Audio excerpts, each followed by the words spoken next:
things are symbols that tell you what time of year it is.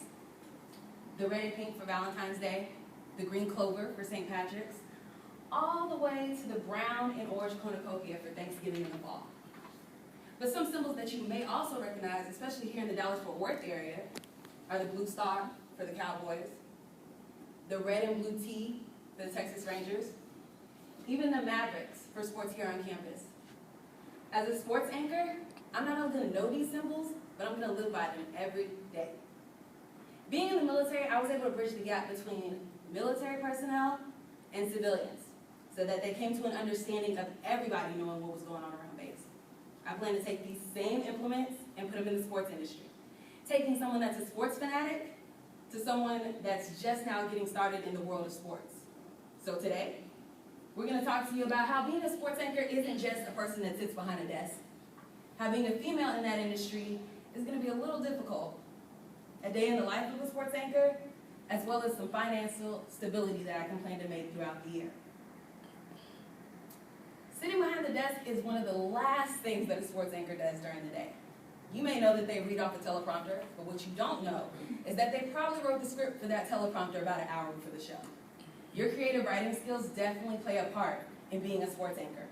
You're also going to build rapport and interview athletes, coaches, owners, and get their opinion of not only their teams, but their strategies throughout the year.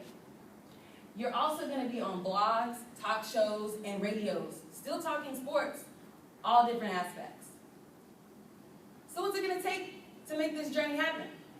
Well, according to the news worker in the Job Sports by James Swanson, it all starts right here. College. As a communications major, a lot of people don't know what to do with our major. We know how to talk at the end of the day. So, you start off as a communications major.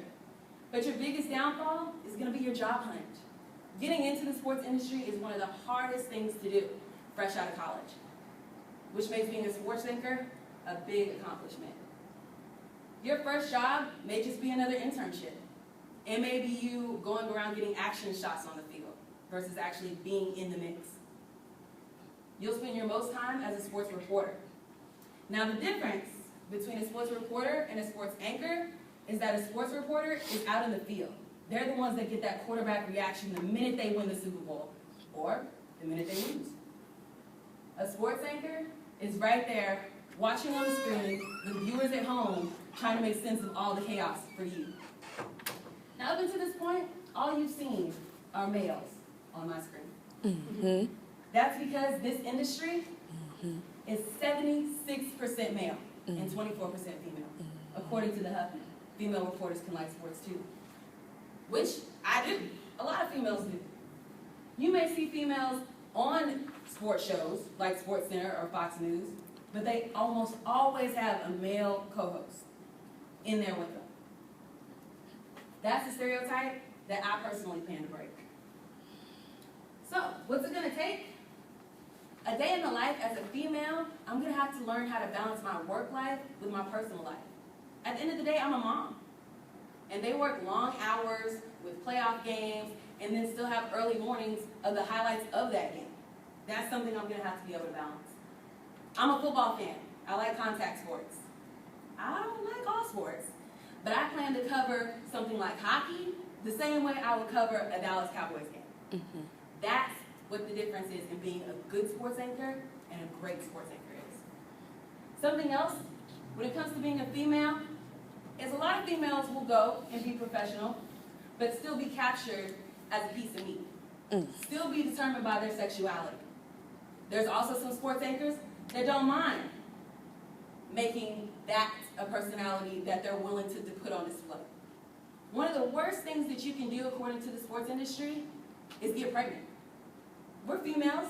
We have families. We want to have families in life. And yet getting pregnant is a downfall to your career. So you may say, with all these long hours and sexism, why would you even want this career? You must be getting paid a lot, right? Well, they don't make as much as a news director, but they don't make as little as a sports reporter either. Some of the benefits of being a sports anchor is the fact that you can make about $45,000 a year. A good thing is that your increase in salary comes with your experience. You can make up to $100,000 a year by having at least 15 years in the industry. Being able to have a creative freedom is why I choose this career. According to a poll taken by PEW Research Center, sports anchors have the most job satisfaction out of the newsroom. They're also able to do things like be in commercials, be in movies, and they're able to use their creative freedom in their industry. There's some sports anchors that have shows that reenact play-by-play moments by their own mini field right there in the newsroom. That's something that helps you get an understanding of what you just saw on the television in broad, right in front of you on your screen. Today, I'll talk to you about being a sports anchor and how it's more than just sitting behind a desk, about how being a female in this industry isn't going to be easy, but it's manageable. Financial stability isn't something that I'm going to have to worry about once I'm in the career field. I think I was destined to do something as far as a sports anchor. It all started with my military career, bridging the gap between military and civilian, and now bridging that same gap between sports fanatics and people that are beginning to see this world for the first time.